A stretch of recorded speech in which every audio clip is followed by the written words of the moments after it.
We're talking about the contrast between the way Daniel Penny was treated following the death of a belligerent passenger on the subway in New York versus the treatment of a man named Jordan Williams who stabbed to death a belligerent passenger on a subway in New York. Here's the rest of the interview detectives gave with Daniel Penny. Okay. He came in from like where you're at. Okay. Okay.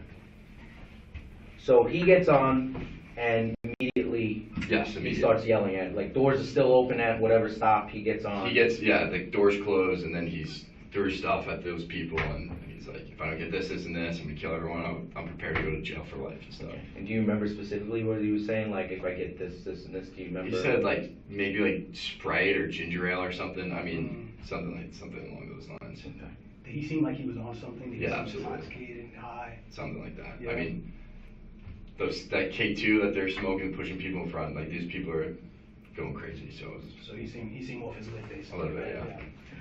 Now explain the interaction you had with him. So I came up, had his back turned to me, and I just kind of got him in a hold, got him to the ground. He's still like squirming around and still, going crazy. And I turned to the guy, I'm like, hey, call the cops, because the train arrived in Broadway. Yeah. And then waited for you guys. Dan, you said Danny, right? Yes, correct. Do you mind showing me? Sure, yeah. Yeah, so he was standing behind me, Yeah. and I kind of came like this. Okay. Did you apply pressure, Daniel? No, I wasn't. I just wanted to keep him from getting to people. Did you put your hooks in? Wrapped my leg.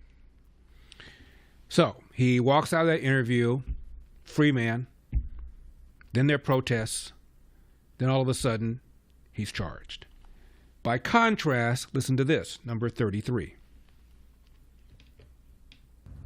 And I'm just happy that, the system turned out to work in my favor. A chaotic chapter in the life of 20-year-old Jordan Williams from St. Albans, Queens is now over. Williams was arrested and charged with manslaughter for stabbing 36-year-old Victor Udrago to death on a J train in Brooklyn 2 weeks ago.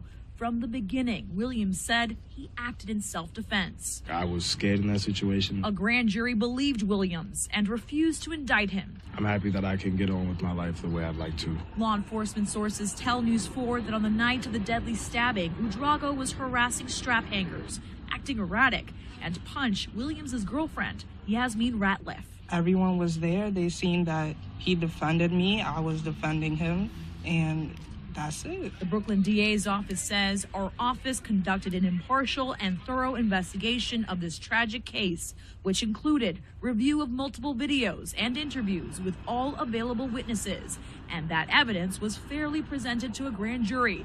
Today, the charges against Jordan Williams have been dismissed. Justice has been served. When asked if he feels like authorities moved too quickly to arrest and charge him, this was his response. I do feel it was a little fast, but, it's behind me now, so I'm not going to dwell on it. Williams says he's now focused on his future, restarting college and getting a job. The money raised by strangers, over $100,000 for his defense fund, will now go to his college fund. I was scared in that situation, and I didn't think a lot of people would support me, so I'm definitely grateful for it. Now, which one sounds quote-unquote worse? Somebody who feels threatened, who pulls a knife and kills a person who's threatening him?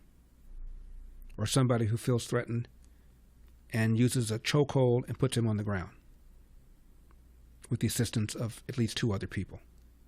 Suppose Daniel Penny had whipped out a knife and stabbed Jordan Neely. Then what? Neither person should have been charged. This case should never have been brought against Daniel Penny. The only reason it was brought is because the person who died is black, and people protested. The person who died at the hands of Jordan Williams was black. Nobody gave a rip. That's the difference. Disgusting.